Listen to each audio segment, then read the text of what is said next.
South Africa के legendary allrounder Shawn Pollock भाई साहब मोहम्मद अब्बास की बॉलिंग से ना इम्प्रेस नहीं, सुपर इम्प्रेस्ड है, सुपर इम्प्रेस्ड। ही सेड कि यार भैंस की दुम 34-35 साल की उम्र में अगले ने मैराथन स्पेल कराया है और पाकिस्तान को ऑलमोस्ट इस बंदे ने मैच जितवा दिया था। अब्बास ने 6 विकेट लिए ना सेकंड इनिंग्स में। अब्बास ने आउटस्टैंडिंग बॉलिंग किया, there is absolutely no doubt. Abbas भाई, अब्बास जो है ना वो आपको पता है ना, पिच डिपेंडेंट बॉलर है वो। उसको उसके हिसाब की पिच मिली, उसने भाई साहब साउथ अफ्रीका के चीथड़े उड़ा कर रख दिए।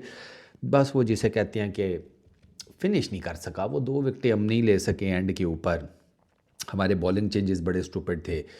हमारी फील्ड प्लेसमेंट हमारे कप्तान की तरफ से नहीं थी सही।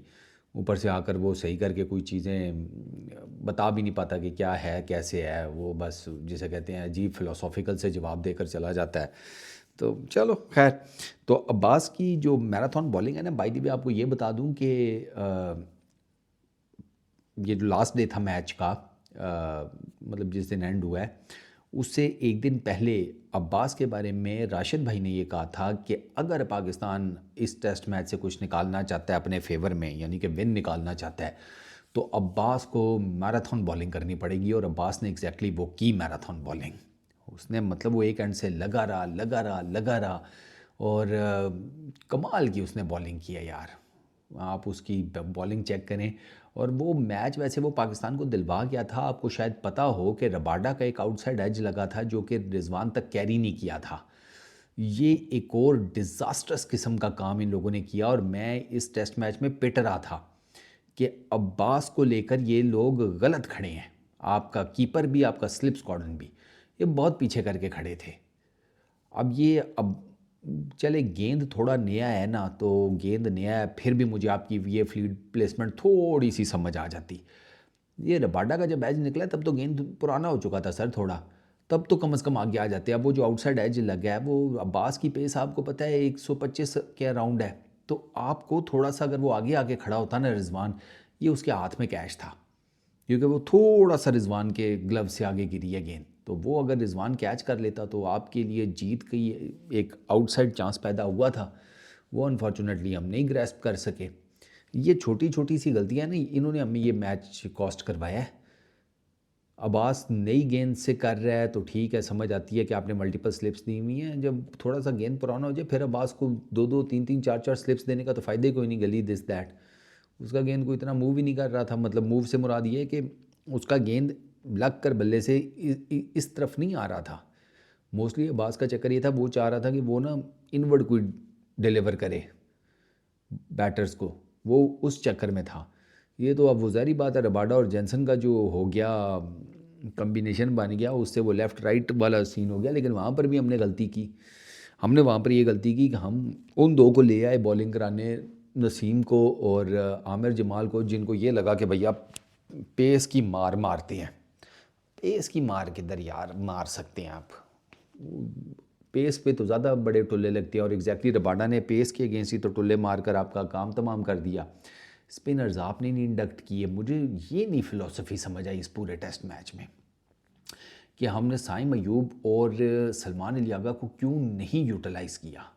ऑनेस्टली स्पीकिंग यार, एक तो आपके 3 आपके मीडियम पेसर्स हैं, आपका एक ही वो फास्ट बॉलर है रुम रुम की रील्स वाला नसीम। अब मतलब मैंने उसको सपोर्ट किया है, मैं कहता हूँ कि अच्छा बॉलर है, मगर यार मेरे कहने से थोड़ी है भाई, को करके भी दिखाओ ना। रील्स देख देख के हम तुम्हारे पुरबाश हो चुके हैं भैया। अब रील्स के अलावा भी कोई और हमें कोई एक्चुअल परफॉर्मेंस दिखाओ। कोई मतलब परफॉर्मेंस दिखाओगे तो अब मैं वही कहूँगा ना, अपनी रील्स ही अपडेट करवा लो। परफॉर्मेंस दो कोई नई जिसके ऊपर तुम्हारी रील्स अपडेट हो। वही पुरानी तुम्हारी रील्स देखे जा रहे हैं। नसीम शाह भाग के आता आ रहा है, रुम रुम हो रही है। अब अब्बास के ऊपर चलो रील्स बन जाएंगी, अल्लाह अल्लाह ते खैर सला, बस है हम मैच हारने और रील्स बनाने जोगे रह गए हैं बस। ये कौन सी टेस्ट क्रिकेट है?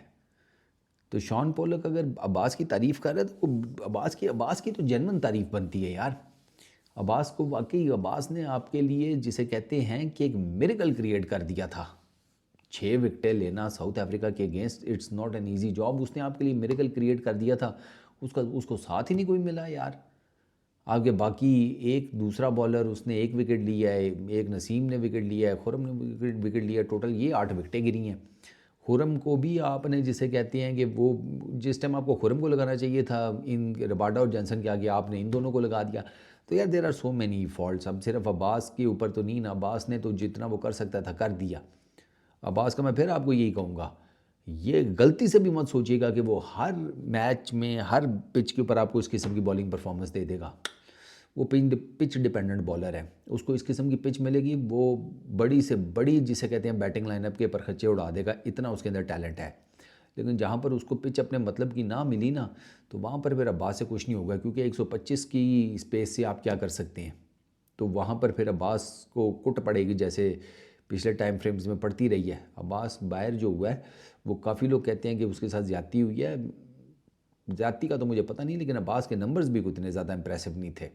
باقی اوور آل اس ٹیسٹ میچ میں عباس کی بولنگ کو 10 میں سے 10 نمبر ہیں یار، اور اسپیشلی اس نے جو اپنی فٹنس شو کیا نا، وہ ہیری لیول کیا۔ مطلب یار 34 ایئرز کی ایج میں over after over, over after over, over after over, یہ بڑی بات ہوتی ہے۔ ٹھیک ہے آپ بہت جنون قسم کی پیس مشین نہیں ہے، لیکن اگر آپ میڈیم پیسر بھی ہیں تو زور تو لگتا ہے نا بھاگ کے آنے میں، بال کرنے میں، پھر واپس جانا، پھر بھاگ کے آنا، پھر بال کرنا، اٹس ناٹ ایزی۔ تو شان پولک جو عباس کی تعریف کر رہے ہیں نا، عباس کی تعریف بالکل جینون ہے، 110%، آئی ٹوٹلی انڈورس اٹ۔ اس ویڈیو میں اتنی، اپنا بہت خیال رکھنا، نیکسٹ ویڈیو میں ملاقات ہوگی، پیس آؤٹ۔